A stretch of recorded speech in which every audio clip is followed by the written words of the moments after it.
Greetings everyone, welcome back to the channel. So I'll be doing the Social Studies June 2021 paper 1. All right, this is not so visible like other papers, but this is the copy that I got and I'm making the best of the situation. So try as best as possible to listen because I know it's not so visually appealing. Anyway, all right, so for questions 1 to 2, you will focus on this family tree. So let's discuss the family tree.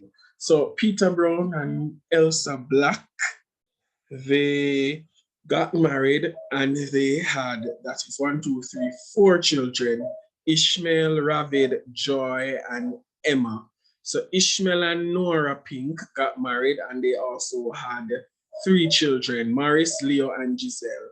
Ravid didn't have any children, Joy didn't have any children, but Emma, married to Sid Green, had 2 children, Loy and Trevor. Maurice got married to Anne Sanja and they didn't have any children either. So counting, we have 1, 2, 3 generations, right? All right, so question 1 now says, what relation is Maurice Brown to Lie Green? We can look at the table and we can see that they are cousins. Number 2 says, what relation is Trevor Green to Peter Brown? We can see that it's his grandson based on what we see outlined on the family tree. Right? All right, so here, this is not so visually appealing. However, please do the best that you can to listen, because I'm doing the best I can to actually see what is on it. As I said earlier, this is the copy that I got. All right, so Lloyd invited his mother to live with him, his wife, and 2 sons. The new family structure would be termed as, the answer is D, extended family, because Lloyd and his wife and 2 sons would have been a nuclear family. So introducing his mother to the family will make it more than 2 generations, and therefore we would term the new family as an extended family.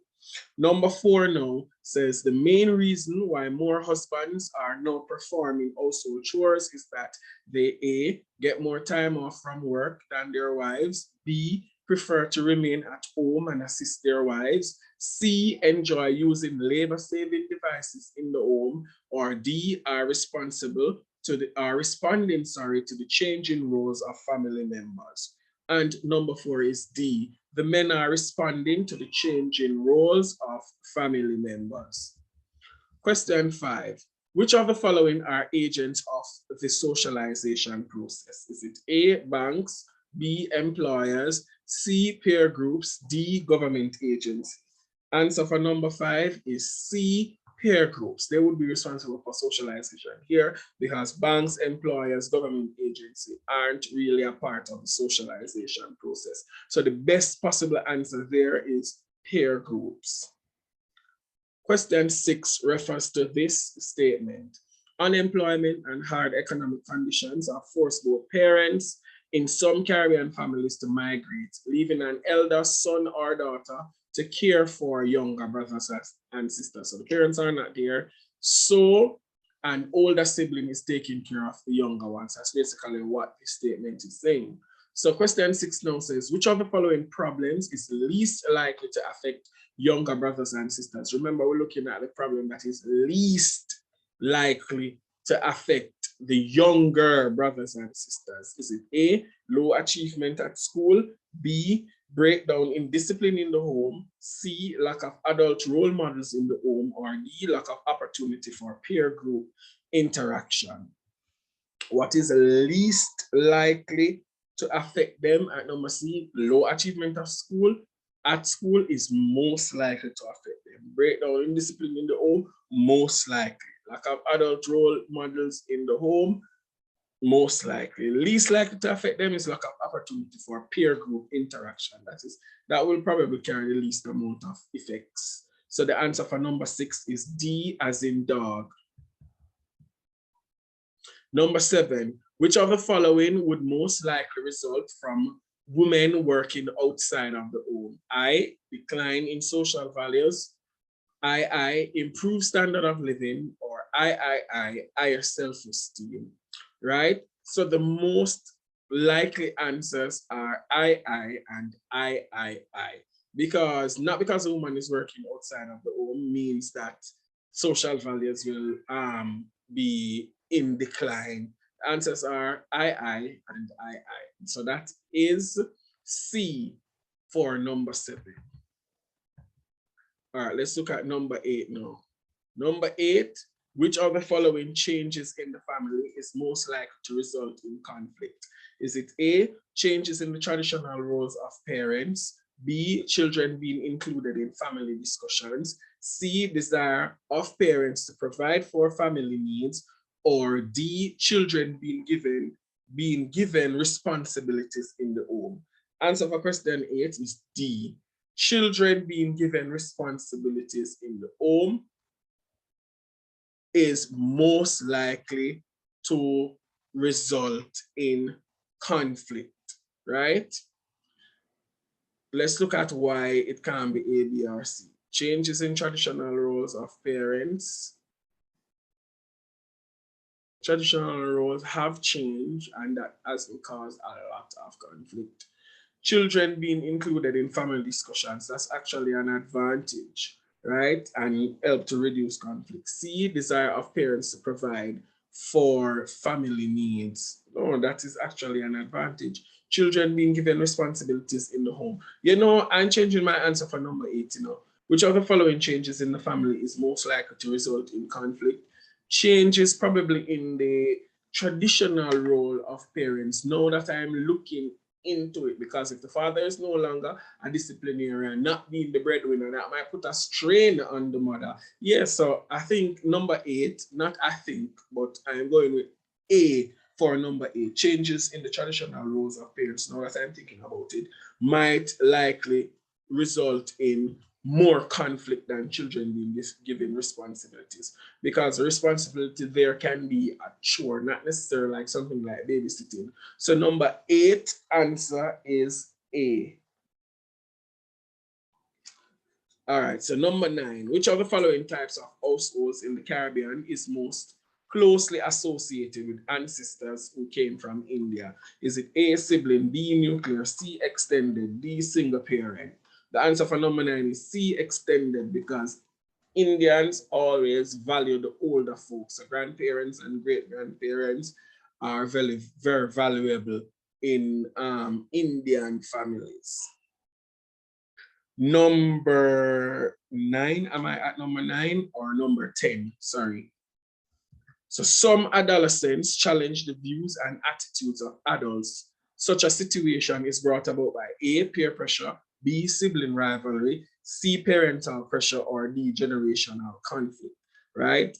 Children challenging the thinking or the views of adults is brought about by D, generational conflict, because there's something in social studies that we call the generational gap. And this is where parents and children hold in different views about life, and that might cause conflict. Number 11, which of the following best characterizes a primary group? Is it A, large in size, B, a common name or title, C, face-to-face interaction, or D, shared beliefs and norms? Question says the best characterization, meaning there are characterizations between A and D for the answers, but you must look for the best possible one where you can say, as you see it, you know that this is referring to a primary group.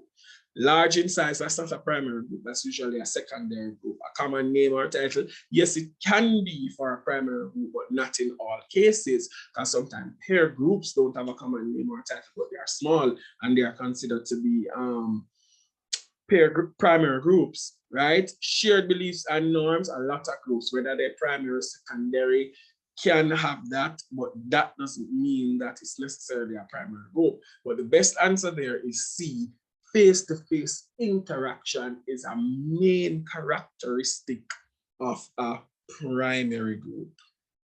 So number 12 now, which of the following characteristics must a group possess for it to be considered a formal group?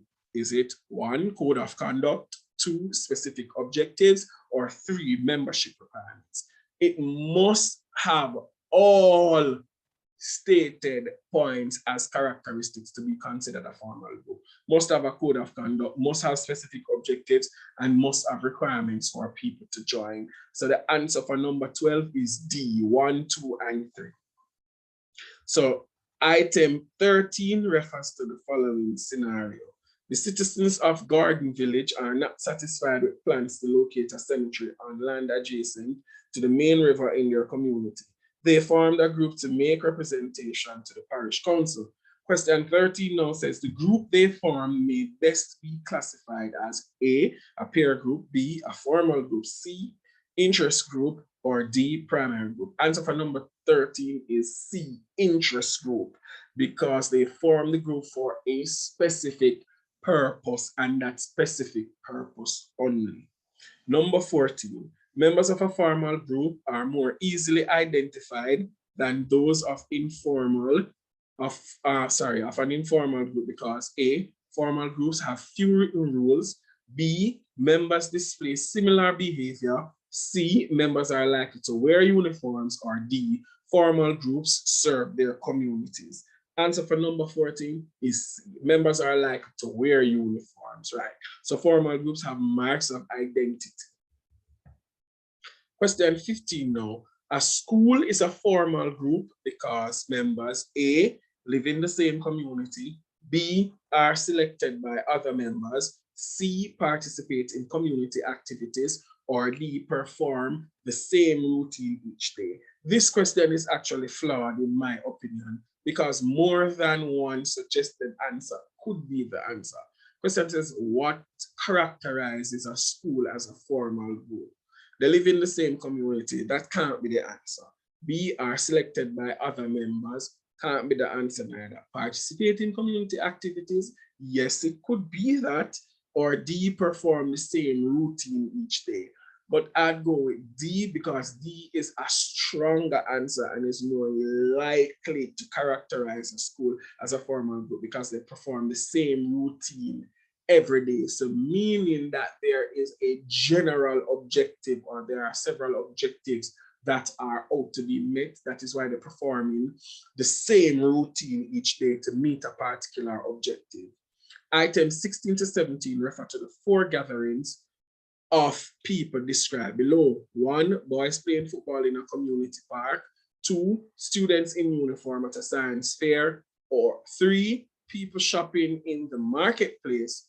4, party members at a political meeting. So we are to read 16 and 17 and say which one of these refers to that particular question.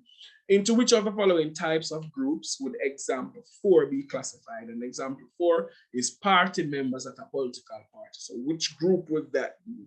Is it A, peer group, B, primary group, C, voluntary group, D, secondary group? Persons at a political meeting would be a large group. And we know that large groups are generally considered secondary groups. So the answer for number 16 is D as in dog, secondary group. So number 17 now says, which of the gatherings would most likely be classified as a peer group? So is it 1 and 2, a peer group, boys playing football in a community park? 2, students in uniform at a science fair? Is it 1 and 3, boys playing football in a community park, people shopping in the marketplace? Is it 2 and 3, students in uniform at a science fair, people shopping in the marketplace? Or is it all of, sorry, not all of them, 1, 2, and 3, boys playing football in a community park, students in uniform at a science fair, people shopping in the marketplace? Let's look at the answer. So 1, boys playing football in a community park, that's a peer group because they would be around the same age. Students in uniform at a science fair, that is another peer group because they would be around the same age.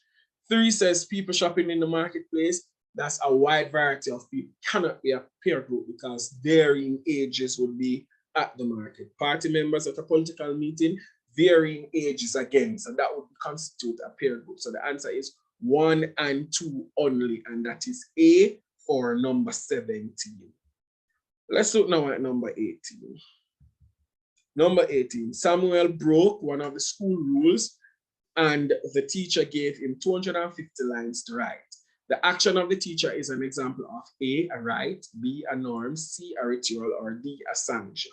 A sanction is a punishment for breaking a rule. So the answer for number 18 is D, sanction.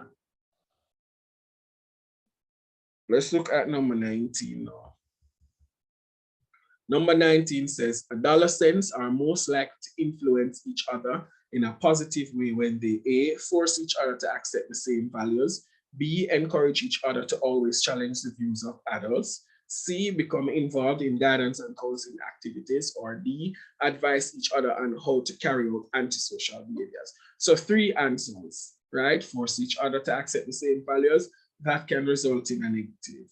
Encourage each other to always challenge the views of adults, that might be problematic. And advising each other on how to carry out antisocial activities, we know that's a negative. So the most likely answer, which is the only positive there, is to become involved in guidance and counseling activities. So the answer for number 19 is C. Let's go on to number 20 now. The plan proposed by political parties for managing a country is published in a document called A, a pamphlet, B, manifesto, C, magazine, D, constitution, right? What a political party hopes to achieve if they form the next government is written out in a manifesto. So number 20, B, manifesto. 21, the main function of a prosecutor in the judicial system is to A, issue a summons to a witness, B, provide counsel for the defendant, C, present arguments against the defendant, or D, determine the verdict of the end of a trial.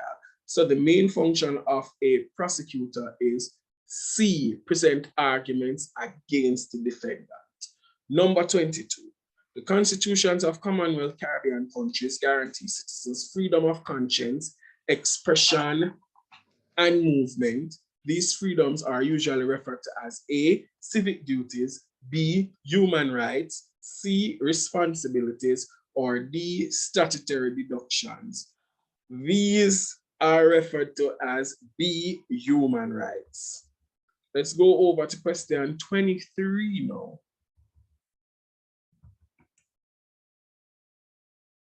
All right, so question 23 says, one of the main duties of the Speaker of the House of Representatives is to A, regulate House debates, B, represent the President, C, make important speeches, or D, support government policy. Though the Speaker of the House is a government member, but the main duty of that Speaker is to A, regulate House debates.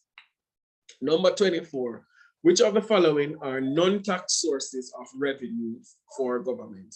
So which one of the following revenue comes about as a non-tax revenue? So the government doesn't get this money through taxation. That's what the question is actually asking you to find out or to point out. Is it A, salaries?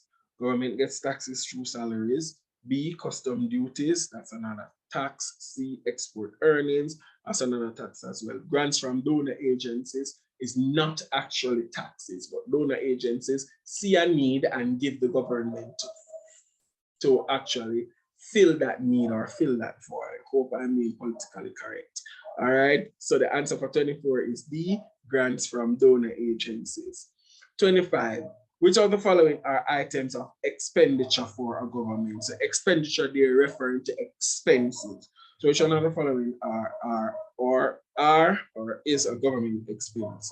A, pensions, B, excise duties, C, customs duties, or D, value-added taxes. The only one there that is an expense for the government is A, pensions.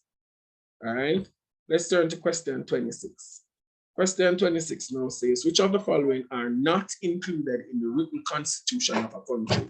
Is it A, methods of taxation, B, responsibilities of a citizen, C, powers and functions of officers of the state, or D, powers and responsibilities of parliament, right? So all of the following are in the constitution except A, methods of taxation. So the government is responsible for coming up with methods to collect taxes. Number 27, Caribbean governments have improved the rights of children born out of wedlock and outside of wedlock, is mean children born to parents that are not married. A, building more foster homes for abandoned children. B, providing incentives for their parents to get married. C, passing laws to allow them to qualify for inheritance. Or D, passing laws to control sexual relations outside of marriage. How governments actually improve the rights of children born outside of wedlock is C, passing laws allow them to qualify for inheritance.